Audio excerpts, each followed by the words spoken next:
আজকে আমি আপনাদের সাথে আবগারি শুল্ক বা এক্সাইজ ডিউটি নিয়ে আলোচনা করব। আবগারি শুল্কের ইংরেজি হলো এক্সাইজ ডিউটি। আবগারি শুল্ক বছরে একবারই আপনার অ্যাকাউন্ট থেকে ব্যাংক কেটে নেয় এবং এটা সাধারণত ডিসেম্বর মাসে কাটা হয়।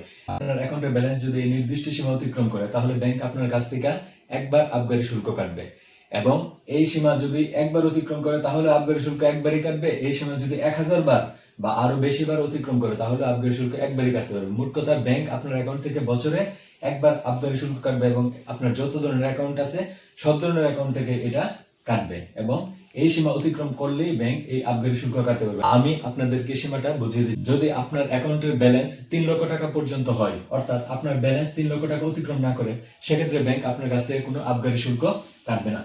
আপনার অ্যাকাউন্টের ব্যালেন্স যদি 3 লক্ষ 1 টাকা থেকে 5 লক্ষ টাকা পর্যন্ত হয়, সেক্ষেত্রে আবগারি শুল্ক কাটবে 150 টাকা। অর্থাৎ আপনার অ্যাকাউন্টের ব্যালেন্স 3 লক্ষ টাকা অতিক্রম করলে আপনার কাছ থেকে মিনিমাম আবগারি শুল্ক কেটে নেওয়া হবে। সেক্ষেত্রে 5 লক্ষ টাকা পর্যন্ত আবগারি শুল্ক কাটবে 150 টাকা। অর্থাৎ আপনার অ্যাকাউন্টের ব্যালেন্স 5 লক্ষ টাকা পর্যন্ত থাকা সাপেক্ষে ব্যাংক আপনার কাছ থেকে 150 টাকা আবগারি শুল্ক কাটতে পারবে।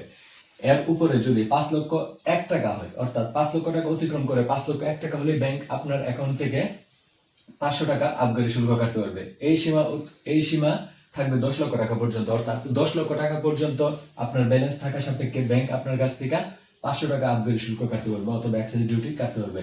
আপনার অ্যাকাউন্টের ব্যালেন্স যদি 10 লক্ষ টাকা অতিক্রম করে, অর্থাৎ 10 লক্ষ 1 টাকা হয়, সেক্ষেত্রে ব্যাংক আপনার কাছ থেকে 3000 টাকা আবগারি শুল্ক বা এক্সাইজ ডিউটি কাটবে।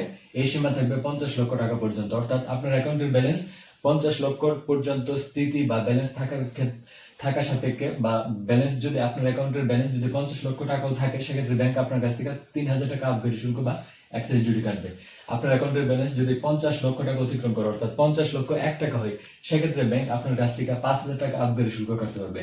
আপনার ব্যালেন্স 50 লক্ষ 1 টাকা থেকে 1 কোটি টাকা পর্যন্ত যদি থাকে, সেক্ষেত্রে ব্যাংক আপনার কাছ থেকে 5000 টাকাই কাটবে। অর্থাৎ 1 কোটি টাকা পর্যন্ত আপনার অ্যাকাউন্টে থাকা সাপেক্ষে ব্যাংক আপনার কাছ থেকে 5000 টাকা আবগারি শুল্ক কাটবে। আপনার অ্যাকাউন্টের ব্যালেন্স যদি 1 কোটি টাকা অতিক্রম করে, অর্থাৎ 1 কোটি 1 টাকা হয়, সেক্ষেত্রে ব্যাংক আপনার কাছ থেকে 10,000 টাকা আবগারি শুল্ক কাটতে হবে। আপনার ব্যালেন্স যদি 1 কোটি 1 টাকা থেকে 2 কোটি টাকা হয়, অর্থাৎ 1 কোটি 1 টাকা থেকে 2 কোটি টাকা পর্যন্ত ব্যালেন্স থাকে, সেক্ষেত্রে ব্যাংক আপনার কাছ থেকে 10,000 টাকা আবগারি শুল্ক কাটবে। আপনার ব্যালেন্স যদি 2 কোটি টাকা অতিক্রম করে, অর্থাৎ 2 কোটি 1 টাকা হয়, সেক্ষেত্রে ব্যাংক আপনার কাছ থেকে 20,000 টাকা আবগারি শুল্ক কাটবে। এই সীমা থাকবে 5 কোটি টাকা পর্যন্ত। অর্থাৎ আপনার অ্যাকাউন্টে যদি 5 কোটি টাকা পর্যন্ত থাকে, এর বেশি অতিক্রম না করে 5 কোটি টাকা পর্যন্ত ব্যাংক আপনার কাছ থেকে 20,000 টাকা আবগারি শুল্ক কাটতে পারবে অথবা এক্সাইজ ডিউটি কাটতে পারবে। আপনার অ্যাকাউন্টের ব্যালেন্স যদি 5 কোটি টাকার বেশি হয়, সেক্ষেত্রে ব্যাংক আপনার কাছ থেকে 50,000 টাকা আবগারি শুল্ক কাটতে পারবে এবং এটি আবগারি শুল্ক কাটার সর্বোচ্চ পরিমাণ। আপনার অ্যাকাউন্টে এরপরে যত পরিমাণ টাকা থাকুক না কেন, আপনার অ্যাকাউন্ট থেকে 50,000 টাকায় আবগারি শুল্ক কাটতে পারবে।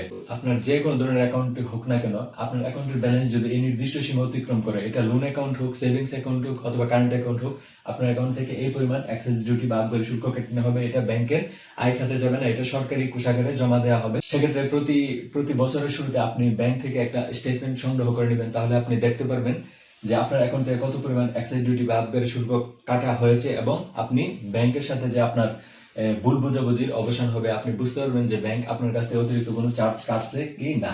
আর এটা আপনি বছরের শুরুতে একটা স্টেটমেন্ট আপনি ফ্রিতে পাবেন।